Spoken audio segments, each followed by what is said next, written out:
Hello বন্ধুরা, আজকে আমি করে দেখাবো মাছের ডিমের চপ। তার জন্য আমি নিয়েছি মাছের ডিম, তাতে হলুদ, লঙ্কা আর লবণ, জিরে গুঁড়ো দিয়ে দিয়েছি। আর এখানে ঢোকায় আছে এই যে পেঁয়াজ, কাঁচা লঙ্কা, ধনে পাতা, আর এইগুলোকে সব একসাথে মাখাবো। আর এখানে একটু সামান্য বেসন নিয়েছি, এই বেসনটাও এর সঙ্গে দিয়ে দিলাম যাতে ভালোভাবে ডিমটা সুন্দরভাবে ওঠে।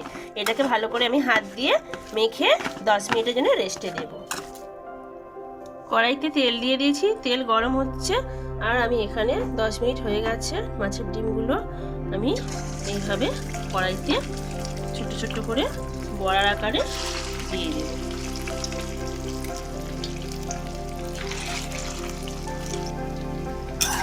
বড়াগুলো রেডি হয়ে গেছে, তুলে নেব।